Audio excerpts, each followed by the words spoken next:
Hi guys, patient को cancer है और उसके लिए उनको कीमोथेरेपी दी जा रही है।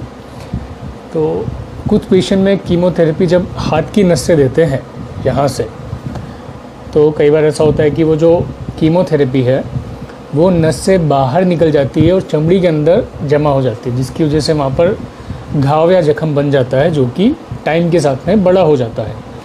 तो जब पेशेंट्स आते हैं दिखाने के लिए प्लास्टिक सर्जरी ओपीडी या फिर हैंड सर्जरी ओपीडी के अंदर, तो हम लोग देखते हैं कि उनके हाथ के यहाँ पर बहुत सारा बड़ा सा जख्म बन गया है और ये ठीक नहीं हो रहा है, वहाँ पर मवाद जैसा बन गया है और इसकी वजह से डॉक्टर ने उनकी कीमोथेरेपी रोक दी है। कीमोथेरेपी रोक देने का कारण ये नहीं है कि उनकी नस है वो नहीं मिल रही है। अगर ये वाली नस बंद हो गई है इस हाथ की, तो हम लोग दूसरे हाथ की नस यूज़ कर सकते हैं या गले की नस यूज़ कर सकते हैं। लेकिन ऐसे पेशेंट के अंदर जिनमें कि शरीर में जख्म बन गया है और आप अगर उनके अंदर कीमोथेरेपी देना कंटिन्यू रखेंगे तो वो जख्म तो भरेगा ही नहीं और वो काफ़ी बड़ा बन जाएगा। अब ये जो केसेस होते हैं ना, ये सच में चैलेंज हो जाते हैं, मतलब सर्जन के लिए एकदम चैलेंजिंग केसेस हो जाते हैं कि अब करें तो करें क्या। पेशेंट की कीमोथेरेपी भी बंद नहीं कर सकते, वो भी चालू रखनी है, और हाथ को लंबे टाइम तक ऐसा रखेंगे तो फिर हाथ का फंक्शन कब चला जाएगा, हाथ ख़राब हो जाएगा। तो क्या करना चाहिए, क्योंकि कैंसर पेशेंट्स इंडिया में बहुत सारे हैं और ये सारी चीज़ें, ये सारे इंसिडेंट्स बहुत सारे होते हैं। तो मैं आपको यहाँ पे सब चीज़ें क्रिस्टल क्लियर कर दूँगा और आपको बेसिक कंसेप्ट समझ में आ जाएगा कि डॉक्टर जो आपको एडवाइस देते हैं वो किस लिए देते हैं, क्या सोच कर देते हैं। अब देखिए, आपके पेशेंट को डॉक्टर ने बोला है कि 8 कीमो लगेगी और तीसरी कीमो के बाद आपके पेशेंट के हाथ पे जख्म हो गया है। सब पेशेंट में नहीं होता है, ये रेयर कॉम्प्लिकेशन है जो कभी कभी हो जाती है।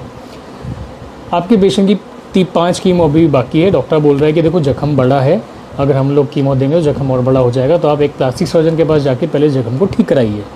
आप प्लास्टिक सर्जन के पास जाते हैं और वो बोलते हैं कि देखो जख्म तो बड़ा है अभी, और अभी हम लोग इस जख्म की सफाई करके यहाँ पर ऑपरेशन दूसरा कुछ कर नहीं सकते, क्योंकि आपको कीमो अभी रिसेंटली ही मिली है और वो शरीर में कीमो का इफेक्ट जो रहेगा वो कम से कम 2-3 महीने तक बना रहेगा। तो अगर 2-3 महीने तक हम लोग कुछ सर्जरी करेंगे आपके शरीर के अंदर तो वो इतना इफेक्टिव नहीं होगी या फिर वो इतना अच्छा रिजल्ट नहीं देगी। तो आप सोचते हैं कि भाई कीमोथेरेपी डॉक्टर ने हमें प्लास्टिक सर्जन के पास भेज दिया, प्लास्टिक सर्जरी डॉक्टर ने कीमोथेरेपी के पास वापस भेज दिया, तो करना क्या है, हम ऐसा हाथ का जख्म लेके और जो कीमोथेरेपी चालू थी वो भी बंद हुई, अब क्या करें। तो इसमें करना यही होता है, आपका प्लास्टिक सर्जन आपको बोलेगा कि हम लोग इस जख्म का अभी सर्जरी नहीं कर सकते, लेकिन आपको वो बताएंगे कि हम लोग इस जख्म की केयर कर सकते हैं ड्रेसिंग से। तो वो आपको समझाएंगे कि आप इसको, इस हिस्से को एक बैक्टीग्रास, मतलब एक जाली जैसी ड्रेसिंग आती है जिसमें कि पैराफिन लगा होता है और एंटी बैक्टीरियल सब्सटेंस लगा होता है। ये हर जगह पे अलग अलग नाम से मिलती है। तो मैं आपको यहाँ फ़ोटो दिखा रहा हूँ इस जाली का, इस जाली से ड्रेसिंग करिए। तो इससे क्या होगा कि ये जो जख्म है ये यहाँ पर आपकी पट्टी चिपकेगी नहीं, और फिर आपका प्लास्टिक सर्जन आपको बोलेगा कि आपको ये ड्रेसिंग जो है ना वो डेली या अल्टरनेट डे करनी है या करवानी है। दूसरा, जब भी जख्म पर पीला पीला पार्ट जम जाएगा तो आप हम लोगों के पास आना, हम लोग इसको हल्का धीरे धीरे करके निकाल देंगे और आप अपनी कीमोथेरेपी को कंटिन्यू कर सकते हैं।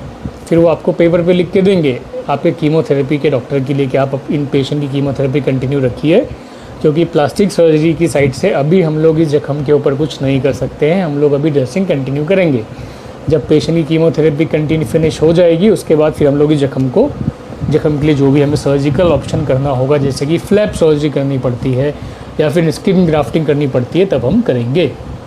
अब आपके दिल में क्वेश्चन आएगा कि सर ठीक है, तो ये जो कीमोथेरेपी चलेगी हमें अगले 5 साइकिल की, तब तक ये जख्म ऐसा ही बना रहेगा? तो आंसर है हाँ, ये जख्म ऐसा ही बना रहेगा और आपको इस जख्म की ध्यान रखना है।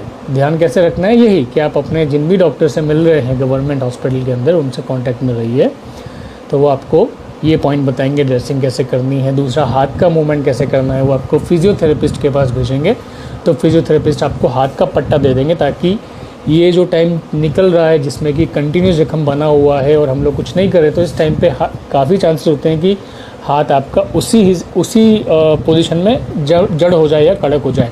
तो फिजियोथेरेपिस्ट जो डॉक्टर होंगे वो आपको हाथ की एक्सरसाइज समझा देंगे कि आप ऐसे करिए, और इस तरह से जब आपकी कीमोथेरेपी कंप्लीट हो जाएगी तो फिर प्लास्टिक सर्जन डॉक्टर उससे कुछ 4-5 हफ्ते के गैप के बाद में आपके हाथ की सर्जरी करके इसको काफ़ी अच्छी अपीयरेंस या काफ़ी अच्छा फंक्शनल इंप्रूवमेंट दे सकते हैं।